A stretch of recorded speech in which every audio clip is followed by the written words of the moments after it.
Welcome to Prime 9, the countdown show that covers the very best in baseball.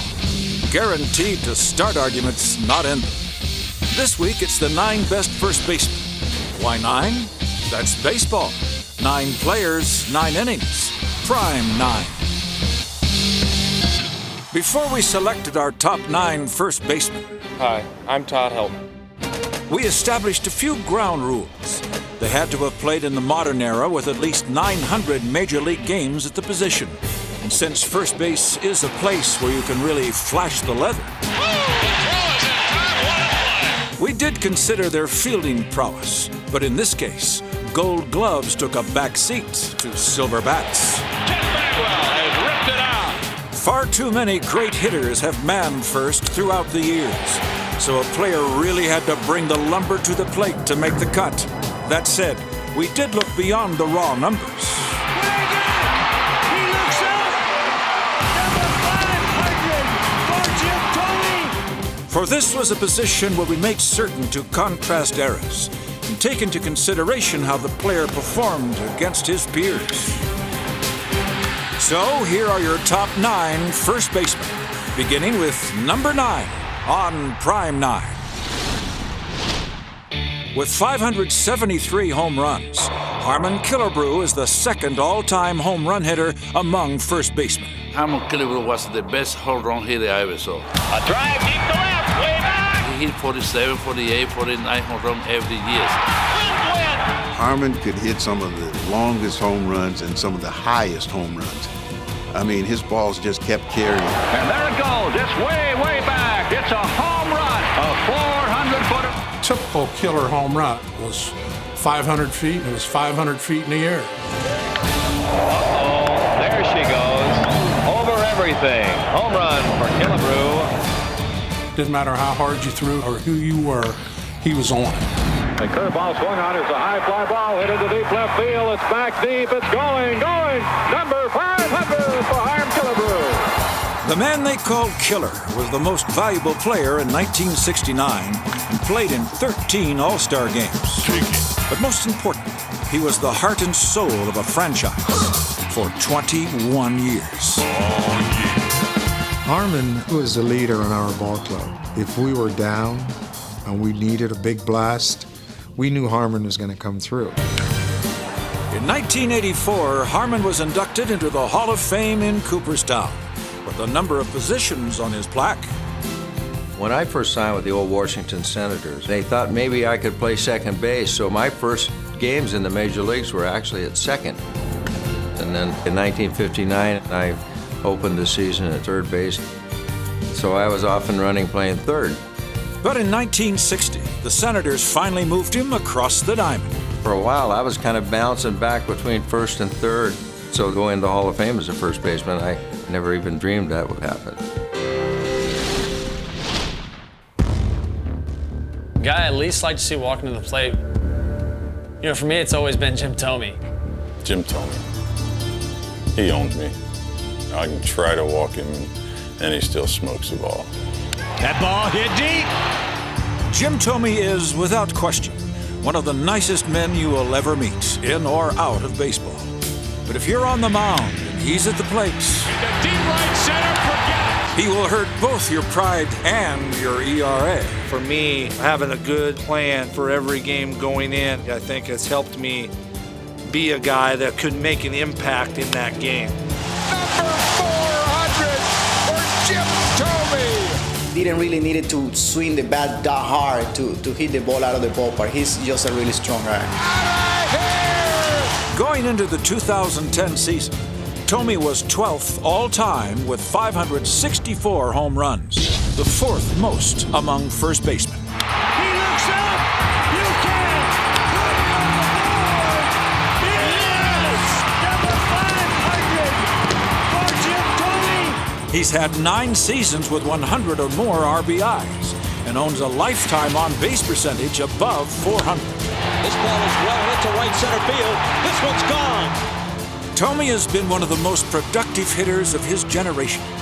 And now, in the twilight of his career, he is more than comfortable with his role as veteran leader.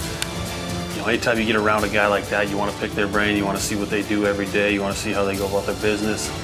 You don't play, as long as he has without doing something right. Say goodbye! Take a bow, big man! It sets a good example for Major League Baseball, and I'm proud of Jimmy. Yes, the greatest measure of all for this first baseman is how he's first in so many hearts. We love you. Yeah, that's it.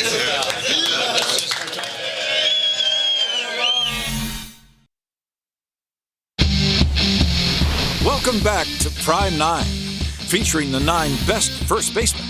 We've made the case for 9 and 8, which means it's time for number 7.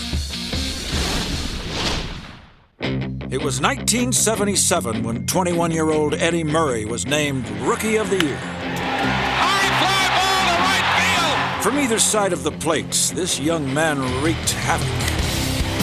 The fact that he was a switch hitter really had to strike fear into the heart of the opposition. Change up and it's gone! Call it goodbye! When we got him out, it was kind of like, got away with it, because he just always looked like he was going to hurt you. In his 21-year career with 5 different franchises, Murray hit more than 20 home runs 16 times. He's also one of just 4 men to have both 3,000 hits. And there it is! Eddie Murray! And 500 home runs. This might be it. Way back it is. It's gone. Hey, 500 for Eddie Murray. And only 8 men in the history of the game have more than Steady Eddie's 1,917 runs batted in. Here is the pitch, a high drive, deep to right field. No question Murray was a hitting machine, but what made him the complete package was his play at first base, where he won 3 Gold Gloves. The guy was as good a defensive first baseman that ever played the game. The lateral foot movement around the bag, how soft he was with his hands. Line drive, speared by Eddie Murray. His ability to come off the bag and make the sweep tag, and knew how to position himself to make his range that much greater. This unassuming 8-time All-Star became a first-ballot Hall of Famer in 2003. And while his numbers often fly under the radar, they add up to the 7th best first baseman to play the game. Eddie was one of the greatest players in the history of the game. There's no doubt about it. It takes a special pair of eyes to hit a baseball. And the focus of Hank Greenberg was always on the task at hand, so much so that pitchers almost knew what to expect the moment they released the ball. A smashing single to left field. Big Hank, the league's leading hitter, streaks down to first. In less than 1,400 career games, Greenberg inflicted an awful lot of damage. Absolutely strong, and he happened to be an exceptional physical specimen. In an era that featured some of the game's greatest sluggers, Hank still stood out. 4 times he led the league in runs batted in and was a 2-time MVP. Greenberg was known for coming through with men on base. In 1937, he had 183 RBIs. 183. 1 year later, he smashed 58 home runs for one of 4 home run titles. You happen to be looking for a pitch, and fortunately the pitcher will throw that particular ball in a certain spot, and you swing at that spot, you might have a home run. As staggering as his numbers are, imagine what they might have been had he not lost so many prime years to serve his country in World War II. There was no choice. Everybody joined up. I happened to be the second ball player to go in. So I was in close to 4.5 years. If World War II hadn't happened, you're talking about somebody who had the raw skills to go on and hit 500 home runs, to drive in 1,800 runs. And then we'd be talking about him as one of the 3 or 4 best first basemen in history. Greenberg was a New York native, but it's in Detroit where he will forever be remembered for his talents both on and off the field. What a great teammate. He knew the game from A to Z. He wanted to win. He wanted everybody to play up to their capabilities. Hank Greenberg is a Hall of Famer and one of the most ferocious hitters the game has ever seen.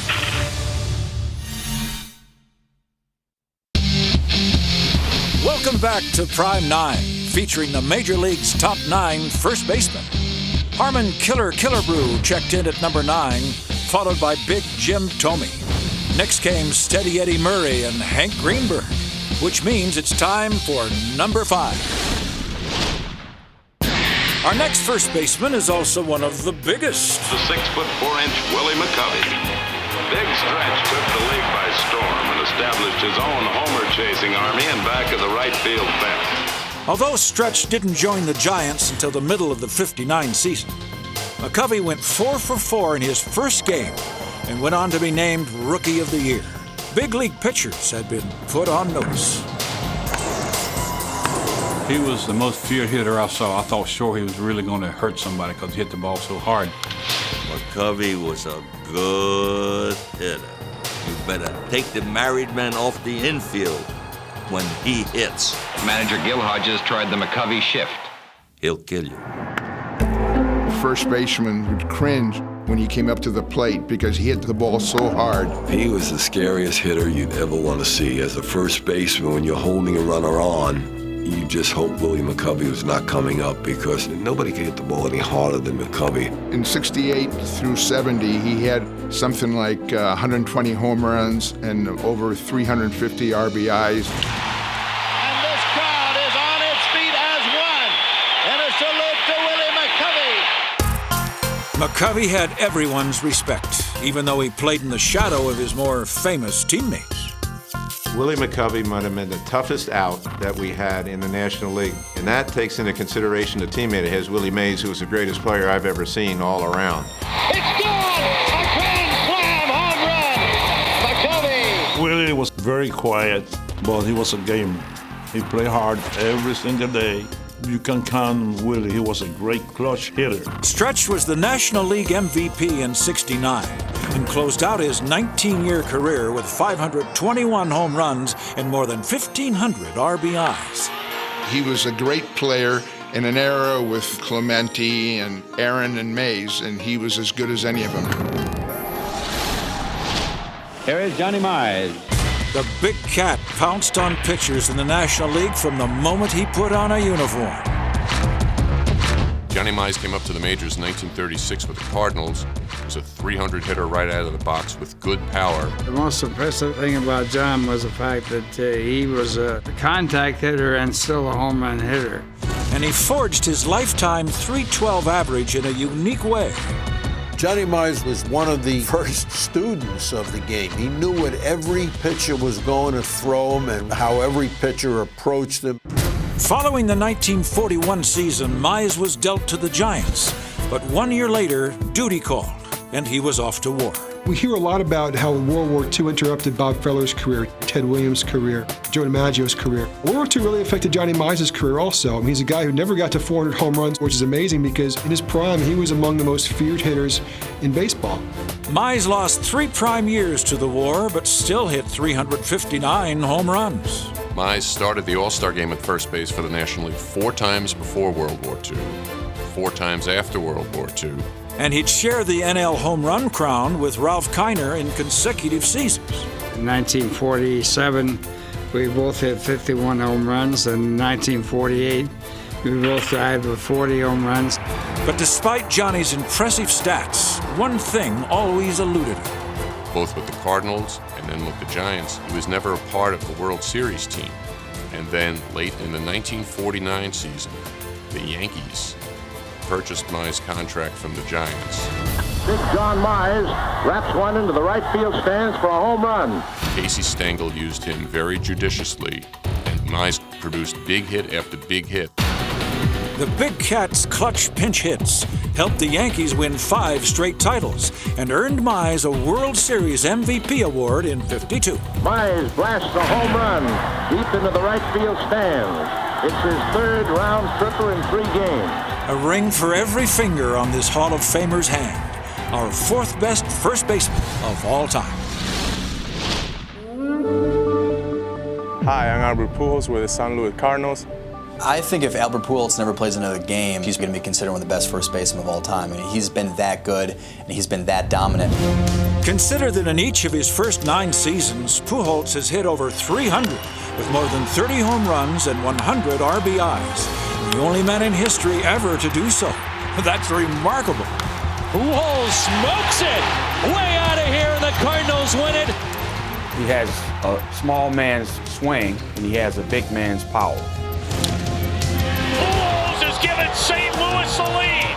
A dramatic, towering three-run home run. When you watch that guy hit, you start thinking someone could throw 120 miles an hour, and Albert Pujols would not have trouble getting around on it. It's a gunner! A gunner! He's just got one of those swings that's naturally made to hit a baseball. Swing it along one. There it is, baby. I've seen him completely put our team on his back and just carry us. Albert Pujols is 5 for 5 with 3 home runs.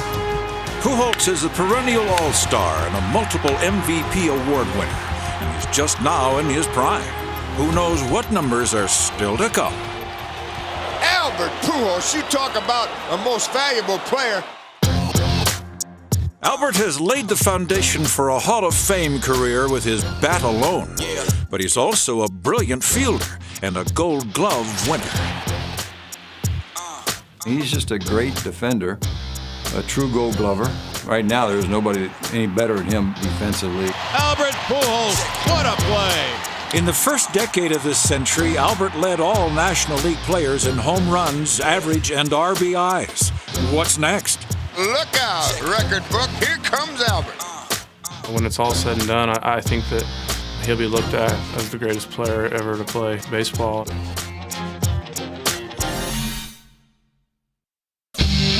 We now return to Prime 9, where this week we're featuring the game's best first baseman. Remember, our guys had to have played at least 900 big league games at first during the modern era. And while fielding was a factor, what they did with the bat carried the most weight.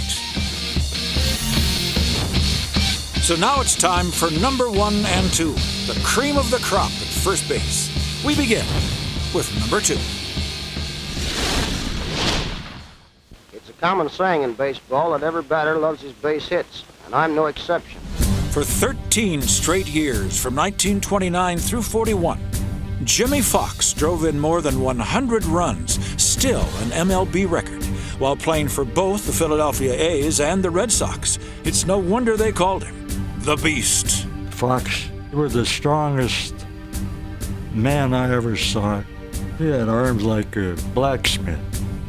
He loved to show his upper arms because the muscles were just popping out, and he was just the physical presence that really intimidated a lot of the pitchers of his time. Here is the mighty Jimmy Fox as he appears at bat, while the opposing pitcher shivers and quakes in fear of his home run wallet. Jimmy was powerful, and when he hit a ball, it's just like a golf ball taking off. He hit the ball so hard sometimes it would flutter like a knuckleball. Oh, he hit a line drive. I'm trying to get away from it. Ball hit me here. I went that way. The glove went that way. Vicious. Fox hit 534 home runs in his career, and his 1,922 RBIs is the 4th most by any first baseman. Jimmy Fox was an overwhelming power hitter. He seemed to crush every ball. He was one of the most powerful hitters of all time in baseball, and maybe the most powerful right-handed hitter. Jimmy's Hall of Fame resume speaks volumes. 2 batting titles, 3 MVP awards, a career .325 average, and he's one of 2 first basemen ever to win a season's Triple Crown. Jimmy Fox wasn't just great, he was one of the 10 best hitters in baseball history. That means he's not just a legitimate Hall of Famer, he's not just a great player, he's one of the best hitters ever. On June 2nd, 1925, Lou Gehrig replaced an ailing Wally Pipp at first base for the New York Yankees. He'd proceed to set an unprecedented standard for consistency and durability. Well, I want to congratulate you on your wonderful career in playing 2,000 games without missing a game. Gehrig went on to play 2,130 games in a row, a streak that earned him a nickname befitting his feat. And to give you the name the Iron Horse, that is a tribute to what you represented to your teammates. He was a guy that was a blue-collar guy with the elite ability. I think we forget just how great a player Lou Gehrig was. But from 1926 to 1937, Lou Gehrig was as dominant a force as baseball has ever seen. The Yankee big artillery, led by Lou Gehrig, swings into action. Gehrig had a fierce, combative spirit.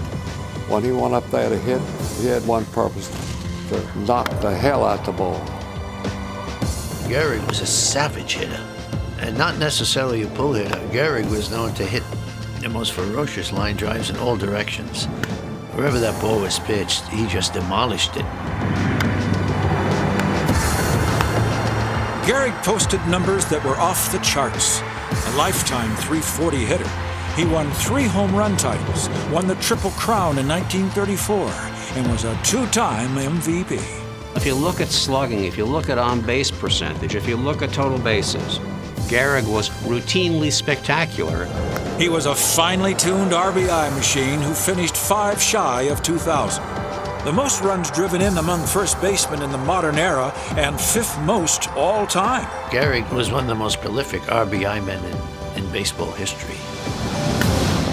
Drove in 175, 174, 184, which still is the American League record. Of course, Lou's career and life were cut short by the terminal disease that now bears his name. But his greatness on the field and his courage in the face of death will never be forgotten. Today, I consider myself the luckiest man on the face of the earth. This was one of the great Yankees, both on the field and off the field, and ultimately one of the great iconic figures in the history of professional sports in this country. Be sure to keep the arms free from the body, back, and ready to hit. We're happy to make Larapin Lou our top first baseman because when you look back at his life, it seemed like he was constantly being overshadowed by someone or something. Like the day he hit 4 home runs in a game in 1932, Giants manager John McGraw grabbed the headlines by announcing his retirement. Or when he hit 2 homers in Game 3 of that year's World Series, a fellow named Babe Ruth hit his called shot. Ruth overshadowed Gehrig throughout the early years of Lou's career, and just when it appeared Lou would be the top dog on the Yankees, along came this fellow named DiMaggio to grab the spotlight. Today, most folks best remember Gehrig for his amazing streak and the illness that took his life. But behind all that was the greatest first baseman to play the game. #1 on our list, a place where the only shadow being cast is by Lou himself. That's our Prime 9. What's yours?